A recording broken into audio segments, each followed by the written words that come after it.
Bien, bonjour à tous. Donc, je ferai une petite présentation relativement succincte, hein. Il ne s'agit pas d'aller très loin dans les détails, mais des différents dispositifs qui ont été mis en place pendant cette crise pour accompagner les entreprises et les acheteurs en matière de droit de la commande publique.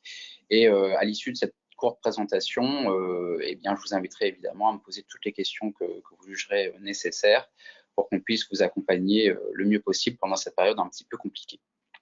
Alors, période compliquée, en effet, parce que la crise sanitaire s'est traduite par la mise en place d'un confinement qui a véritablement bloqué l'économie du pays pendant de nombreuses semaines. Et même si aujourd'hui nous sommes sortis du confinement, eh bien, l'économie, le fonctionnement de l'économie n'est pas encore revenu à la normale et de nombreuses difficultés continuent à perdurer, notamment s'agissant des contrats de la commande publique. Alors, pour ces contrats, pour certains d'entre eux, la poursuite de l'exécution n'est plus possible. C'est-à-dire qu'il n'est plus possible d'exécuter le contrat, soit parce que le maître d'ouvrage, l'acheteur, a décidé de renoncer à faire appel à une entreprise pour satisfaire un besoin quelconque. On le voit par exemple en matière culturelle, il y a énormément de festivals, de représentations qui sont annulées, soit parce que les titulaires des marchés, les entreprises, ne sont plus en mesure de respecter leurs obligations, parce que, on l'a évoqué tout à l'heure, il y a parfois des fournisseurs qui sont défaillants, parfois des employés qui ne peuvent pas venir travailler dans les mêmes conditions qu'auparavant.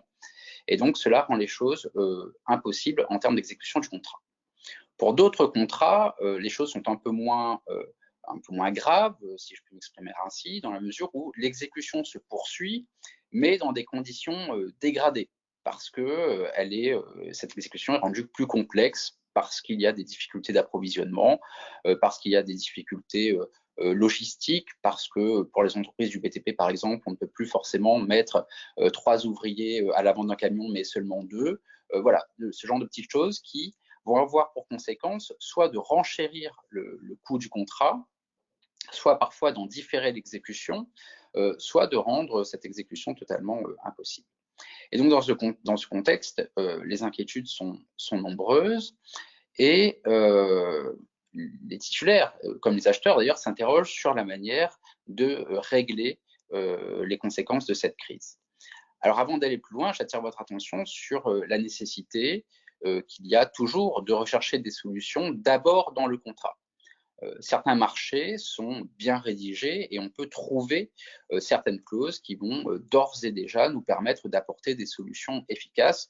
Et donc avant de savoir s'il y a des textes applicables, parfois la simple lecture du contrat permet de trouver des solutions. Si le contrat est muet ou s'il n'envisage pas précisément une hypothèse telle que celle que nous connaissons aujourd'hui, alors il faudra tenir compte des textes qui sont intervenus au cours des dernières semaines pour accompagner les entreprises et les acheteurs. Le premier texte, vous en avez tous entendu parler, c'est la fameuse loi du 23 mars 2020, la loi d'urgence, qui a habilité le gouvernement à prendre un certain nombre d'ordonnances, c'est-à-dire des textes, pour régler la situation de crise le plus rapidement possible. Et ce qui va nous intéresser plus particulièrement, c'est l'une de ces ordonnances qui a été prise sur le fondement de cette loi et qui concerne précisément la matière contractuelle. C'est l'ordonnance du 25 mars 2020 qui porte diverses mesures d'adaptation des règles de passation ou d'exécution des contrats de la commande publique et des autres contrats. Donc c'est ce texte qui nous intéresse plus particulièrement et qui appelle d'abord 2 précisions. D'abord, s'agissant de sa durée d'application, et ça, c'est un élément important pour ce qui vous concerne, notamment pour savoir quelle est l'ampleur de la réclamation que vous pourriez éventuellement formuler. Donc, ce qu'il faut savoir, c'est que la durée d'application de ce texte très particulier, qui prévoit des règles précises et dérogatoires, c'est une durée qui va du 12 mars 2020 jusqu'au 23 juillet 2020 inclus. C'est-à-dire que toutes les mesures d'adaptation, toutes les mesures particulières qui sont prévues par le texte ne valent que pour la période qui va du 12 mars 2020, début de l'état d'urgence sanitaire, jusqu'au 23 juillet 2020 inclus. Donc tous les préjudices, tous les problèmes qui auraient pu apparaître avant le 13 mars ou qui seraient susceptibles d'apparaître après le 23 juillet, à partir du 24 juillet, ne seraient pas concernés par le texte sur lequel on va largement revenir. Deuxième précision, s'agissant de la portée de cette ordonnance, par rapport à la notion de force majeure. On sort d'une période où beaucoup ont pu faire référence à cette notion de force majeure. C'est quoi la notion de force majeure? C'est une notion qui est très intéressante en droit des contrats, parce que c'est une notion qui permet de ne pas appliquer le contrat sans en subir quelques conséquences que ce soit. C'est-à-dire que lorsque un titulaire, un plombier par exemple, ne peut pas intervenir sur un chantier parce qu'il y a un événement cataclysmique qui a empêché son intervention, eh bien on ne pourra pas lui reprocher de ne pas être intervenu, on ne pourra pas lui appliquer de pénalité de retard. Alors en droit, la force majeure, elle présente trois caractéristiques. Elle doit être imprévisible, ce qui était le cas de la crise sanitaire. Elle doit être extérieure aux parties, ce qui est évident, c'est-à-dire que personne, ni les administrations, ni les entreprises ne sont responsables de cette crise sanitaire. Et elle doit être irrésistible, c'est-à-dire qu'elle doit avoir pour conséquence d'empêcher totalement l'exécution du contrat. Alors, il y a peut-être des situations qui relèvent de la notion de force majeure qui va justifier l'application d'un régime juridique particulier. Mais ce qu'il faut bien avoir en tête, c'est que cette ordonnance que j'évoque dans le cadre de la présentation, elle n'a pas pour conséquence de dire de manière générale si on est dans une situation de force majeure ou pas. C'est-à-dire que ça, c'est nécessairement une approche au cas par cas. On devra s'interroger pour chaque contrat, pour chaque entreprise, pour chaque acheteur, pour savoir si l'on est ou pas dans une situation de force majeure. Et le texte n'est pas là pour nous dire si on est ou non dans une situation de force majeure. Ça, c'est un préalable nécessaire. Alors ce texte, il nous dit quoi? Cette ordonnance, elle nous dit quoi? Elle va prévoir un certain nombre d'adaptations qui concernent à la fois la passation des contrats et l'exécution des contrats. Je passe rapidement sur la passation parce que ce sont des problématiques qui concernent surtout les acheteurs et nous avons aujourd'hui un public qui est composé essentiellement d'entreprises qui sont assez peu concernées par ces mesures concernant la passation des contrats.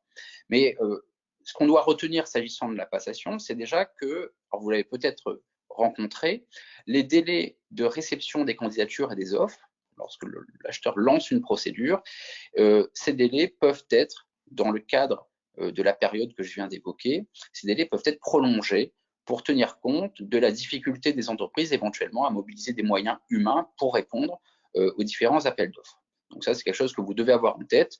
Les délais peuvent être modifiés et vous pouvez même être à l'origine d'une demande de modification des délais si vous constatez que vous aurez du mal à répondre dans le délai imparti, et on peut penser que les acheteurs examineront cette demande de prolongation avec beaucoup de bienveillance dans le cadre de la période actuelle.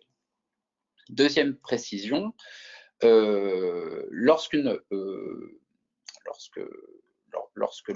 la procédure a déjà été lancée et lorsque une personne publique constate qu'elle ne peut pas maintenir la procédure qu'elle avait prévue, notamment si elle avait prévu une visite de site, ce qui peut parfois exister, eh bien, elle peut supprimer cette visite de site. Si elle avait prévu des réunions de négociation en présentiel, elle peut décider de basculer sur des réunions de négociation en distanciel.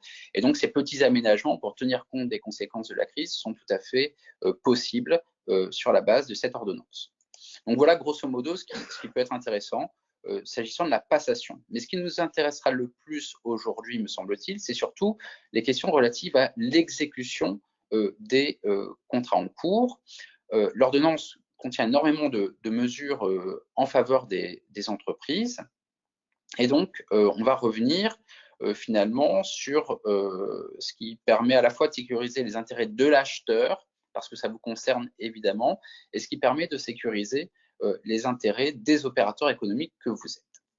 Alors d'abord, les mesures de cette ordonnance qui permettent de protéger les intérêts des acheteurs et des titulaires. Ce sont en fait des mesures qui vont permettre de garantir la continuité de l'exécution du contrat pour éviter qu'une prestation ne soit interrompue en plein milieu de cette crise sanitaire et que l'acheteur se retrouve dans une situation délicate. Alors, la première mesure qui permet d'assurer la continuité des contrats, c'est la possible prolongation de la durée des contrats qui sont arrivés à terme pendant la période, qui arriveront à terme pendant la période qui va du 12 mars au 23 juillet 2020. Si le contrat arrive à échéance, alors c'est surtout pour les marchés de prestations de services, hein, un peu moins pour les marchés de travaux. Si le contrat arrive à terme, eh bien, l'acheteur peut décider de prolonger la durée du contrat pour éviter d'avoir à relancer une procédure pendant cette période un petit peu troublée. Évidemment, l'acheteur devra toujours justifier qu'il utilise cette possibilité au regard des contraintes suscitées par la crise sanitaire. Autrement dit, il y aura un contrôle qui sera opéré pour vérifier que les acheteurs ne sautent pas sur l'occasion pour prolonger tous leurs contrats sans discernement. Ne peuvent être prolongés que les contrats véritablement essentiels qui doivent être maintenus pendant la crise. La deuxième possibilité, qui est reconnue aux acheteurs, lorsqu'une entreprise notamment n'arrive pas à exécuter son contrat, soit parce qu'elle rencontre des difficultés, parce que son fournisseur a disparu, peu importe, eh bien, l'acheteur peut faire intervenir un tiers pour garantir la poursuite de l'exécution des prestations. C'est-à-dire que si vous n'arrivez plus à répondre aux besoins de l'acheteur, si vous n'arrivez plus à exécuter votre contrat, eh bien, on vous dira, c'est pas grave, n'exécutez pas le contrat. En revanche, nous, on va faire appel à une entreprise concurrente qui sera, elle, en capacité d'exécuter le contrat. En tant que tel, ce n'est pas forcément problématique, sauf lorsqu'il y a parfois des clauses d'exclusivité. Et là, le texte prévoit que même en présence de ce type de clause d'exclusivité, l'acheteur pourra passer outre et faire appel au service d'une autre entreprise. Le texte précise également que le titulaire initial ne pourra pas engager la responsabilité contractuelle de l'acheteur. C'est-à-dire qu'il ne pourra pas reprocher à l'acheteur d'avoir fait appel à une entreprise concurrente et à avoir donc fragilisé sa situation. Et puis, là, c'est la garantie pour le titulaire initial, l'intervention du tiers ne se fera pas aux frais et risques du titulaire initial. C'est-à-dire que si vous n'arrivez pas à exécuter votre marché, on ne vous fera pas supporter les conséquences financières ou en termes de responsabilité de l'intervention du tiers.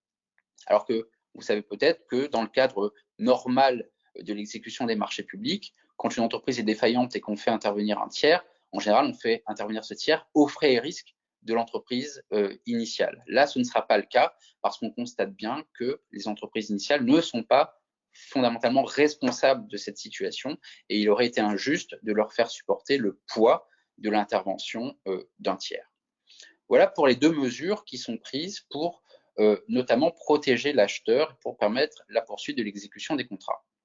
On en vient à ce qui vous intéresse sans doute le plus, c'est-à-dire les mesures qui sont prises au titre de la protection des intérêts des opérateurs économiques. Ce sont des mesures qui permettent de tenir compte des difficultés que vous pouvez rencontrer dans le cadre de l'exécution de vos marchés. Et on va distinguer, enfin le texte distingue trois situations. La situation dans laquelle on va poursuivre l'exécution du contrat, mais en mode dégradé. La situation dans laquelle on va suspendre l'exécution du contrat, parce que cette exécution n'est temporairement plus possible ou plus justifiée. Et puis la troisième hypothèse, c'est celle de la résiliation du contrat. La personne publique décide de mettre un terme au marché parce qu'on constate que ça ne sert à rien de poursuivre son exécution. Là encore, ça peut être vrai en matière culturelle. Vous avez commencé à faire appel à une entreprise d'événementiel pour organiser une manifestation. Le marché est lancé, a commencé à être exécuté. Vous savez que vous ne pourrez pas réunir 1000 personnes dans un espace confiné pour organiser votre manifestation culturelle. Vous arrêtez les frais, vous résiliez le contrat qui a été attribué. Donc, trois hypothèses sur lesquelles on va revenir. Première hypothèse, première situation, donc, le contrat, pendant la crise sanitaire, continue à être exécuté, mais dans des conditions un petit peu compliquées. Alors là, il y a un certain nombre de mesures qui permettent aux entreprises de garder, de conserver leur trésorerie, voire même de l'améliorer temporairement. C'est une forme d'aide qui vous est octroyée pendant cette période un petit peu compliquée. La première mesure, elle concerne les avances. Les avances que vous pouvez obtenir dans le cadre d'un marché public. Donc, je vous rappelle que l'avance, c'est en fait un prêt que l'acheteur vous octroie pour vous permettre de vous fournir auprès de vos fournisseurs, d'engager les premières dépenses relatives à l'exécution du contrat. Eh bien, cette avance, elle pourra avoir un taux qui sera désormais au-delà de 60% du montant du marché. Donc, si une collectivité veut véritablement vous aider aujourd'hui parce que vous avez besoin de trésorerie, eh bien, le taux de l'avance peut être largement augmenté, même au-delà de 60% du montant du marché. Et vous savez également que souvent, lorsque une collectivité, un acheteur vous octroie une avance, eh bien, il vous demande, pour se garantir, lui, que vous constituiez une garantie à première demande, eh bien, cette garantie pourra ne pas être exigée, même si le montant de l'avance est largement augmenté. Donc, c'est une manière, finalement, si on résume le dispositif, de permettre aux acheteurs de vous prêter de l'argent rapidement, sans vous demander de constituer des garanties que vous ne pourriez pas obtenir parce que la situation est compliquée. Deuxième mesure qui peut être prise dans le cadre des marchés qui continuent à être exécutés, ça concerne, alors là pour le coup davantage sans doute les marchés de travaux, c'est la prolongation des délais d'exécution. Il a été évoqué tout à l'heure la problématique des retards éventuels. Le texte de l'ordonnance précise que lorsque le titulaire ne peut pas respecter le délai d'exécution, eh bien, ce délai peut être prolongé à la demande du titulaire. Donc, cette prolongation, elle est presque acquise, mais encore faut-il que vous la demandiez, et il faut surtout que vous la demandiez avant l'expiration du délai contractuel. Donc, si dans le cadre d'un marché de travaux, vous étiez à quelques semaines du terme du délai du marché, et que la crise sanitaire, finalement, vous a empêché ou vous empêchera de tenir ce délai, eh bien, vous devez d'ores et déjà demander la prolongation du délai. Vous ne devez pas attendre d'arriver au bout du délai, de constater que vous ne pouvez pas le tenir pour dire s'il vous plaît, prolongez-le. Vous devez impérativement en faire la demande avant que l'échéance n'intervienne. Il faut bien sûr que vous justifiez également cette demande. Elle n'est pas de droit. L'acheteur est en droit d'évaluer sa pertinence et donc il vous revient à vous, entreprise, bien, de démontrer en quoi vous avez été empêché d'exécuter le contrat dans de bonnes conditions et en quoi le délai, la prolongation du délai est indispensable à la bonne exécution du contrat.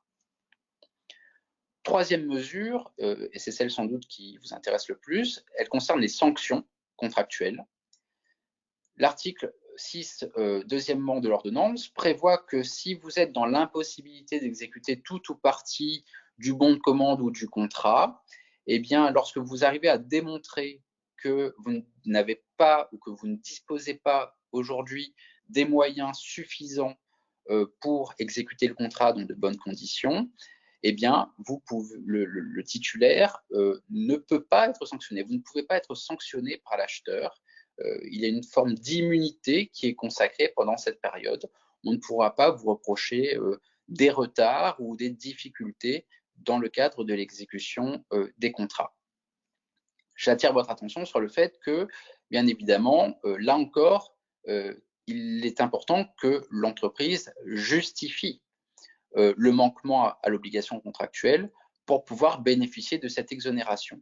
Ce n'est pas une exonération systématique et automatique, elle est toujours soumise à justification pour qu'on puisse faire la part des choses entre les entreprises qui finalement ont pu travailler normalement, c'est le cas pour beaucoup, les cabinets d'avocats par exemple travaillent beaucoup en télétravail, la crise n'a pas véritablement de conséquences très fortes sur nous en matière de conseil aux entreprises, par exemple, qu'on travaille au cabinet ou chez soi, c'est finalement exactement la même chose. C'est beaucoup moins vrai pour d'autres entreprises qui, elles, ont été beaucoup plus impactées durant la crise. Quatrième mesure, elle concerne les contrats de concession. Alors, je ne suis pas certain que parmi les participants, il y ait des personnes concernées par des contrats de concession. En général, ce sont de très grosses entreprises. On parle de concessions en matière de distribution d'eau potable, de gestion des déchets, ce genre de choses. Donc, pour mémoire, les contrats de concession font également l'objet d'une protection. Les titulaires de ces contrats, notamment, s'ils rencontrent des difficultés, eh bien, peuvent être indemnisés s'ils poursuivent l'exécution du contrat en dépit de ces difficultés. Et puis, dernière mesure, elle concerne les conventions d'occupation domaniale. Alors, les conventions d'occupation domaniale, c'est tout ce qui est AOT, ce qu'on appelle AOT, autorisation d'occupation temporaire du domaine public. Ça concerne tous les commerces qui occupent des dépendances du domaine public. Les terrasses de café, par exemple, les terrasses de restaurants, ceux qui louent éventuellement à des collectivités, à des propriétaires publics un certain nombre de biens. Eh bien, pour tous ces contrats d'occupation du domaine public, eh bien, il est prévu que le paiement des redevances est suspendu pendant la période allant du 13 mars au 23 juillet 2020. Donc là encore, c'est pour éviter de pénaliser les entreprises qui rencontrent déjà des difficultés financières.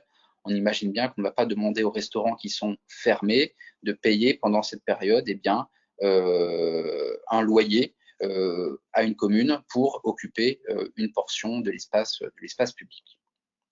Donc voilà à grands traits ce qui concerne les contrats qui continuent à être exécutés. Deuxième hypothèse, deuxième situation, celle des contrats qui sont suspendus. Alors, ça peut être le cas, par exemple, pour les contrats, les marchés de services.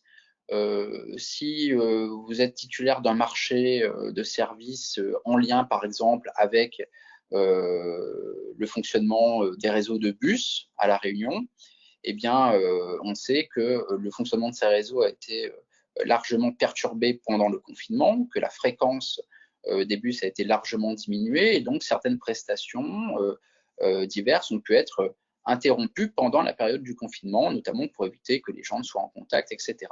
Donc là, les collectivités les acheteurs peuvent très bien décider, ont très bien pu décider de suspendre l'exécution du marché. Alors l'ordonnance prévoit que si on est dans le cadre d'un marché à prix forfaitaire, c'est-à-dire que s'il est prévu que vous touchiez une rémunération, enfin un prix fixé à l'avance pour une prestation donnée, eh bien l'ordonnance prévoit que vous êtes payé normalement, même si le marché est suspendu. Autrement dit, la règle, c'est de dire aux acheteurs, payez d'abord, et on réfléchira ensuite sur la manière de régler la situation. Donc le texte prévoit pour ces marchés à prix forfaitaires, dont l'exécution est suspendue, eh bien que les factures sont payées normalement, et en revanche, une fois qu'on est sorti de la crise sanitaire, eh bien un avenant viendra régler la situation. On verra véritablement ce que ça a pu coûter à l'entreprise pour éviter également que les intérêts de l'acheteur ne soit malmené. Il y a également des mesures en cas de suspension de concession, mais je n'y reviens pas parce que là encore, il y a assez peu d'entreprises concessionnaires de services publics présentes aujourd'hui. Troisième hypothèse, le contrat est résilié. C'est-à-dire que l'acheteur ne va pas simplement le suspendre, il considère qu'il n'a plus besoin de la prestation. Et donc, il va tout simplement résilier le marché. L'ordonnance prévoit qu'en cas de résiliation, le titulaire peut être indemnisé des dépenses qu'il a spécifiquement engagées dans la perspective de l'exécution des prestations annulées.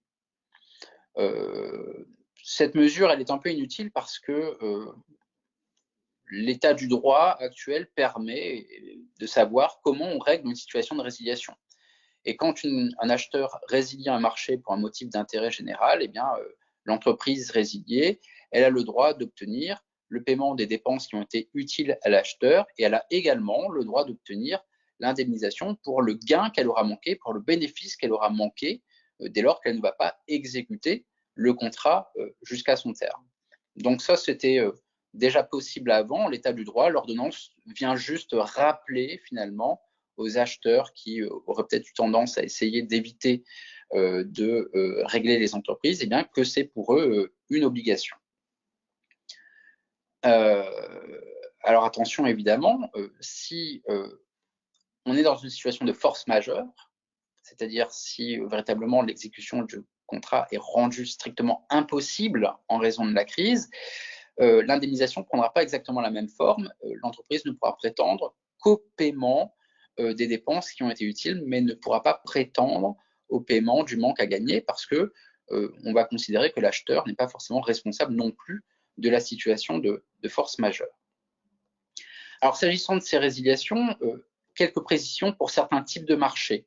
Cela vous concerne peut-être les accords cadres, d'abord, à bon de commande, et les accords cadres qui sont passés sans minimum. Lorsque vous êtes dans un accord cadre à bon de commande, c'est-à-dire que l'acheteur va vous adresser régulièrement des bons de commande pour commander un certain nombre de fournitures ou de services. L'accord cadre, s'il est conclu sans minimum, eh bien, ne vous garantit rien. Lorsque vous avez signé un accord cadre sans minimum, ça veut dire très concrètement que l'acheteur ne s'est pas engagé à vous acheter un minimum de prestations. Et donc, si l'acheteur arrête de vous commander des choses pendant la crise sanitaire, eh bien, malheureusement, en théorie, vous n'avez pas le droit à être indemnisé de quoi que ce soit parce qu'on ne vous avait rien garanti, on ne vous avait rien promis. Idem pour les accords cadres multi-attributaires, ça on le sait très bien, parfois on est titulaire d'un accord cadre multi-attributaire, ça signifie que l'acheteur se réserve le droit de faire appel à plusieurs prestataires.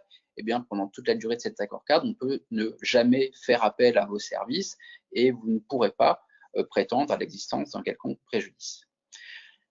Alors, le texte d'ordonnance va un petit peu plus loin s'agissant des bons de commande parce que normalement, si un bon de commande n'est pas passé, vous n'avez pas le droit d'être indemnisé. Parce que s'il n'est pas passé, c'est juste que l'acheteur n'a pas de besoin. En revanche, si vous avez commencé à acheter des choses, à vous fournir, à organiser la prestation pour réaliser un bon de commande qui finalement est annulé, eh bien là, vous pourrez être indemnisé.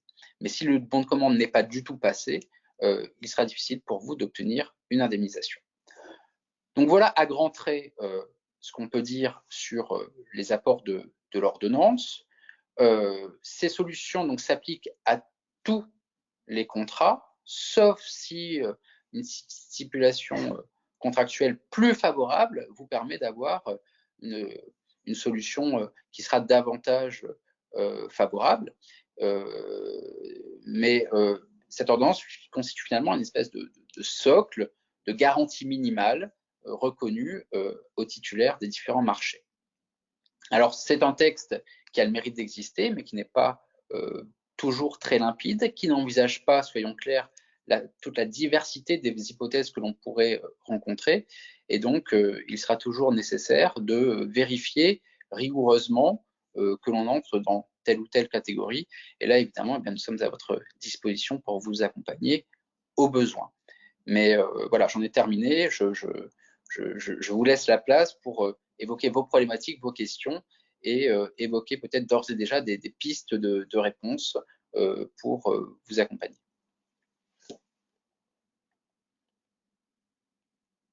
Je commence, ça ne vous dérange pas? Allez-y. Rebonjour, donc la librairie Gérard. Alors, moi, j'ai une question à vous demander, vous nous préciser les dates de l'ordonnance. Donc, commence le 12 mars et finit le 23 juillet. C'est ça. OK. Moi, j'ai une prestation avec donc une collectivité qui va sur 2 ans, par exemple, donc qui va finir cette année.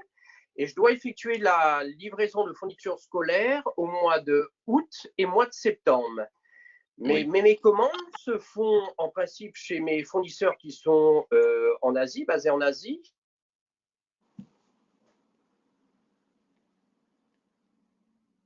Ah. Entre mars et juin. Donc, ma question, c'est tout simplement, est-ce que comment ça va se passer? Vous ne pourrez pas livrer dans les temps ma rentrée scolaire au mois d'août et de septembre. Et comme vous dites que l'ordonnance s'arrête le 23 juillet, est-ce que la collectivité a le droit de me demander des intérêts de retard sur ma livraison? Parce que du coup, mon approvisionnement, donc on a des problèmes d'approvisionnement et je pourrais effectuer mes livraisons qu'au mois d'octobre ou novembre. Alors, ce qui est clair, c'est que si vous faites valoir d'ores et déjà des difficultés d'approvisionnement Oui. qui vont être à l'origine d'un retard, mais que l'on peut d'ores et déjà quantifier, parce que vous auriez peut-être déjà dû être livré, ou donc il y a un Voilà, retard exactement. déjà quantifiable. Vous pouvez alerter la collectivité et on se retrouvera dans l'hypothèse dans laquelle elle ne peut pas vous appliquer de pénalité. D'accord. Donc ça, c'est un premier point. Donc, j'imagine que dans votre hypothèse, il n'y aura pas de pénalité applicable. Il faut être très vigilant parce que je sais que toutes les collectivités ne jouent pas forcément le jeu et essayent parfois d'éviter de renoncer à certaines choses parce qu'elles aussi voient leur budget largement entamé. Il y a un deuxième point dans votre question, c'est que je vois venir, c'est la collectivité qui va dire ok, si vous ne pouvez pas me livrer pour août, je vais faire appel à d'autres prestataires. Non, ça ils pourront pas parce que comme c'est un marché, oui, à la rigueur, c'est vrai qu'ils pourront éventuellement changer, ouais. C'est ce que j'évoquais tout à l'heure. Ils sont obligés de refaire un appel d'offres. Alors, ils sont obligés évidemment de relancer une procédure, mais dont les délais peuvent être aménagés. Il existe dans le code des procédures accélérées, voire des procédures d'urgence qui permettent d'attribuer des marchés dans des conditions de publicité de mise en concurrence beaucoup plus légères que ce qu'on observe habituellement. Mais je pense que c'est quelque chose à quoi vous devez vous attendre parce que face à la difficulté d'un fournisseur, le réflexe des collectivités, ça va être de faire appel à un panel plus large de fournisseurs pour qu'elles puissent répondre à leurs besoins, ce qu'on peut également comprendre de leur point de vue. Ok. Donc, au niveau des pénalités, comme vous dites, c'est pas, voilà, malgré que l'ordonnance s'arrête le 23 juillet, mais si ce sont les conséquences donc au niveau de la livraison, que je serai obligé de faire des livraisons tardives, tout simplement. Si je préviens à partir de maintenant, ça pourra passer, ça pourra être évité éventuellement. Alors, je ne peux pas vous répondre de manière totalement certaine, oui. parce qu'on ne sait pas comment on va régler ça, parce qu'il y a en effet le retard qui prend fin avant le terme du confinement et le retard qui commence pendant la période de crise sanitaire et le retard qui est le vôtre qui commence pendant la crise et qui va aller au-delà. J'aurais tendance à penser qu'il serait totalement injuste de vous appliquer des pénalités parce que votre situation résultera bien de la crise sanitaire. Donc j'aurais tendance à penser que oui, vous pourriez être protégé, mais il faudra quand même être vigilant et peut-être argumenter auprès de la collectivité qui pourrait proposer une lecture beaucoup plus restrictive. Ok, d'accord. Très bien, merci. Je vous en prie. Autre question?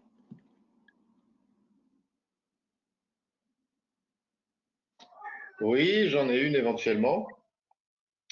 Comment inciter une collectivité qui aurait passé un marché pour lequel l'acte d'engagement aurait été signé depuis un certain nombre de semaines, justement à démarrer les travaux? Est-ce qu'il y a déjà eu un ordre de service de démarrage? Non. Non. Bon, on est dans une situation qui est complexe pour l'entreprise, mais juridiquement qui ne vous offre pas beaucoup de biais pour faire pression sur la collectivité.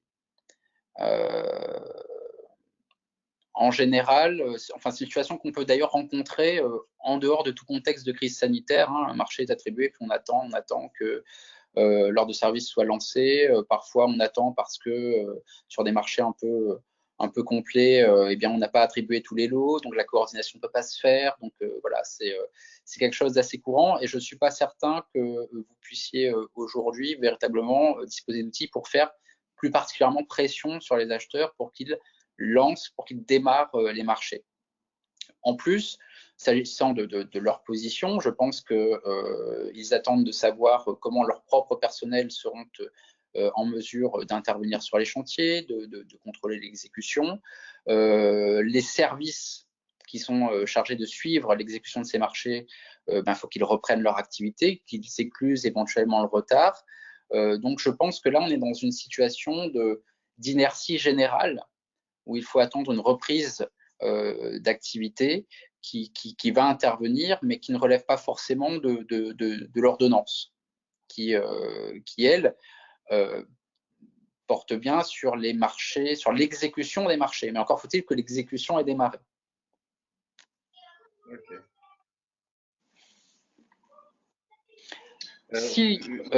En revanche, si le retard prend de l'ampleur, et si vous avez un préjudice en termes d'immobilisation, de matériel, en termes de désorganisation de l'entreprise parce que vous aviez mobilisé des personnes sur ce chantier qui finalement ne démarre pas, donc s'il démarre plus tard, vous avez peut-être d'autres chantiers et vous ne serez pas en capacité d'exécuter les prestations dans de bonnes conditions parce que finalement vous aurez 2 chantiers en même temps alors que tel n'était pas le cas au départ. Là, vous pourrez éventuellement faire valoir un éventuel préjudice ou à tout le moins éviter d'être pénalisé. Si vous deviez avoir des difficultés, vous pourrez éviter d'être pénalisé en faisant valoir le fait que c'est l'acheteur qui n'a pas lancé le marché dans les délais attendus. Une question un petit peu plus générale. Comment voyez-vous l'avenir en considérant, je veux dire, l'état de la crise, certes, mais également le report des municipales? Donc, s'agissant de communes qui ne seront pas dotées de leur premier magistrat, et considérant également que certains de ces magistrats ont des représentations dans les collectivités, qui sont également donneuses d'ordre. Donc, comment vous voyez un petit peu l'avenir par rapport à tout ça? Alors, il y a une autre ordonnance que celle qui concerne les contrats qui a été adoptée pour organiser le fonctionnement des collectivités pendant cette crise sanitaire, pour éviter justement qu'il y ait des blocages en termes de décision et notamment en termes d'attribution de marché, ce genre de choses. Donc la machine continue à tourner. S'agissant des municipales, on a dans la majorité des cas, alors, dans certaines hypothèses très rares, on a eu un renouvellement de conseil municipal dès le premier tour avec des gens qui ont passé, des listes qui ont passé la barre des 50%. Et donc, dans ces hypothèses, dès la première réunion du conseil municipal, même en visioconférence, etc., on a la désignation d'un nouveau maire. Pour les communes dans lesquelles le premier tour n'a pas permis de désigner d'emblée un nouveau conseil municipal, c'est l'ancien conseil municipal qui continue à exercer ses prérogatives et le maire actuel reste maire jusqu'au second tour si l'élection a lieu avant la fin de l'année ou jusqu'au terme d'une nouvelle élection à 2 tours si l'élection est reportée en 2021. Mais en tout cas, il y a une continuité dans la prise de décision. Les collectivités ne sont pas à l'arrêt et les conseils municipaux continuent à travailler normalement. Là où ça peut avoir un impact sur la commande publique, c'est peut-être s'agissant de l'engagement de projets de grande ampleur. Est-ce que les exécutifs, du point de vue politique, accepteront de lancer des commandes importantes aujourd'hui, sachant que c'est leur éventuel successeur qui devra en assumer la charge, notamment budgétaire? C'est une question qu'on peut se poser. Donc il y aura peut-être un décalage dans le lancement des grands projets qui étaient au cœur de certains programmes municipaux. Et qui dit décalage dans les grands projets dit forcément décalage d'activité dans le BTP et donc des difficultés par ricochet pour l'ensemble des entreprises qui travaillent dans ce secteur d'activité. Donc on peut avoir une année pas blanche, mais sans doute une année d'attente en termes de lancement de grands projets.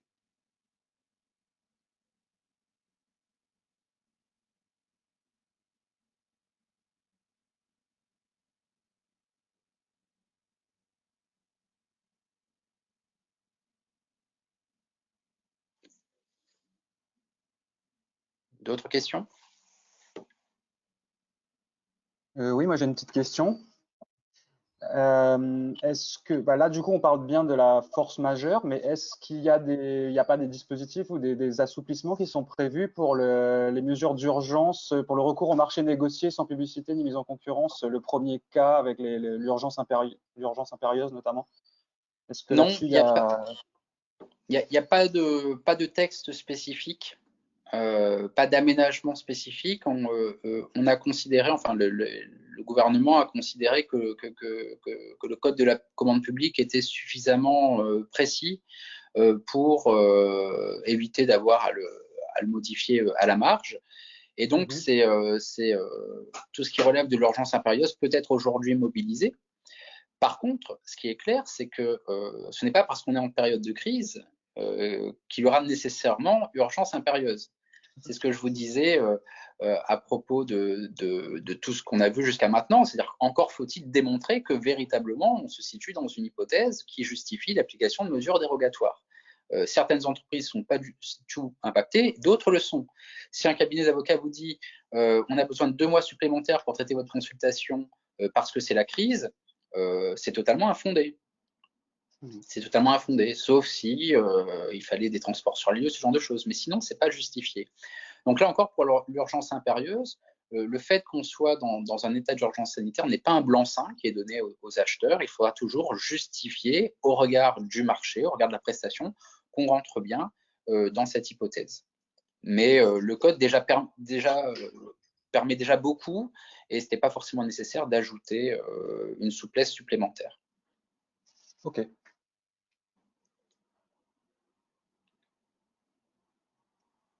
Alors, il y avait une personne qui était chargée de formation qui est intervenue au tout début. Est-ce qu'elle est encore parmi nous? Pascal? Alors oui, bon, tout ça c'est assez complexe. Hein. Nous sommes sur un marché, c'est-à-dire que nous intervenons dans les écoles. Nous avons un marché avec la mairie et évidemment les écoles sont fermées, comme vous le savez. Donc nous, notre contrat, on ne peut pas l'exécuter puisque les écoles sont fermées et elles se réouvrent par paliers. Et voilà. Donc pour le moment, en fait, notre mission est suspendue. Donc la demande a été d'adapter la facturation aux prestations qui ont été faites et de soustraire évidemment ce qui n'a pas été fait. Mais c'est assez compliqué à faire parce que comment évaluer déjà il y a des prestations qui sont lissées sur toute l'année avec des parties qui sont effectivement non faites, d'autres qui ne pourront se faire, d'autres qui vont éventuellement pouvoir se faire, mais si là par exemple on est dans l'attente de la possibilité de faire une intervention en visioconférence pour laquelle nous n'avons aucune confirmation, enfin tout est assez confus. De leur côté parce qu'ils ne savent pas comment s'organiser. Nous ne savons pas ce qui va être pour pouvoir se faire par exemple au mois de juin. Donc moi je veux bien modifier une facture, mais je le fais comment et en fonction de quels critères. Donc l'idée c'était d'éventuellement, parce qu'on a 4 facturations qui couvrent l'année, donc on est à la facture par trimestre, donc on se dit il faudrait facturer normalement pour ce mois-ci et faire un avenant ou un ajustement sur la dernière facture qui se fera au mois de juillet. Voilà, donc nous, est-ce que c'est nous qui faisons ce calcul? On fait le calcul sur quelle base? Voilà, on est vraiment dans un flou total. Je dois paraître complètement. Je nage en fait, je nage un peu dans la complexité de la situation parce que je n'ai pas non plus beaucoup. Eux ne communiquent avec nous que par le biais d'une personne qui nous appelle, qui nous demande de faire des choses, mais rien n'est officiel. Oui. Et voilà. Alors, première question, est-ce que votre marché est un marché à prix forfaitaire ou est-ce que c'est un marché à bon de commande? Non, c'est forfaitaire, oui. C'est forfaitaire. Donc, vous avez une rémunération globale qui est déterminée pour une prestation qui doit durer un certain temps, enfin, qui couvre une certaine durée. Ça couvre l'année. Ça couvre l'année et donc vous avez 4 factures qui correspondent chacune grosso modo à un quart de du montant total. Voilà. OK. Oui. Ce que prévoit l'ordonnance, c'est que normalement, votre facture, vous ne la modifiez pas pour l'instant. Vous êtes payé de la totalité. Vous êtes payé de la totalité, notamment parce que même si vous n'intervenez pas, vous avez quand même des charges fixes, Oui. peut-être, des coûts récurrents que vous ne pouvez pas faire disparaître au motif que vous n'intervenez plus dans les écoles qui sont fermées. Et donc l'ordonnance prévoit que pour ces marchés à prix forfaitaire qui font l'objet d'une mesure de suspension imposée par l'acheteur, théoriquement, vous devez être payé. Alors, vous devez être payé, mais évidemment, ça ne veut pas dire que sur la totalité du marché, vous devez être payé le montant qui était convenu initialement parce que, du point de vue de l'acheteur, vous n'aurez pas exécuté toutes les prestations qui étaient prévues. Donc, c'est assez normal que, enfin, assez normal. La logique juridique veut que vous ne soyez pas payé le montant total si vous n'effectuez pas la totalité de la prestation. Et donc, ce que prévoit l'ordonnance, c'est qu'il faut, par avenant, décider des modifications du contrat et notamment des modifications du montant du marché pour tenir compte de la réalité des prestations qui ont été proposées et de la réalité des charges que vous avez supportées. Donc, je ne peux pas vous apporter de réponse définitive et vous sortir du flou et de la confusion dans laquelle vous vous trouvez naturellement. Par contre, ce qui va être déterminant, c'est la négociation qui va intervenir désormais avec l'acheteur pour vous mettre d'accord sur le prix que vous allez demander. Et l'acheteur doit normalement tenir compte de toutes les charges que vous aurez engagées pour satisfaire son besoin. Alors, je ne sais pas si c'est sans doute pas votre seul client. Si, non, en marché public, vous voulez dire? Oui, enfin, c'est pas forcément votre chiffre d'affaires n'est pas constitué uniquement par ce contrat. Non, bien entendu, bien entendu. Oui. Et donc, s'agissant des charges que vous aurez supportées, par exemple, il faudra, en fonction du pourcentage que représente le marché dans votre chiffre d'affaires total, dire finalement quelle part des charges est affectée à l'exécution de ce marché pour savoir précisément ce que l'acheteur peut payer ou n'a pas à payer. Et donc, c'est un petit peu complexe. Il faut une comptabilité qui permet d'identifier au plus près le coût, les dépenses que vous engagez pour ce marché, les dépenses en termes d'administratif, en termes de fourniture, en termes de ressources humaines, etc., pour savoir exactement quel est le coût que vous engagez pour négocier dans les meilleures conditions. Si vous leur dites mon entreprise a dû continuer à tourner et donc je vous demande de bien vouloir prendre en charge l'intégralité des coûts liés à ce fonctionnement, ils vous diront non parce que y a d'autres clients qui peuvent également contribuer et qui doivent normalement contribuer à cela. Oui. Très bien. Mais c'est un calcul qui va être un petit peu compliqué et pour être tout à fait honnête, on n'a pas d'élément de réponse définitif. Ça va vraiment être du cas par cas, je pense, et de la négociation. On va se mettre autour de la table pour voir, entreprise, acheteur, quel est le moyen terme qu'on peut trouver. D'accord. Merci, c'est très clair. Je vous en prie.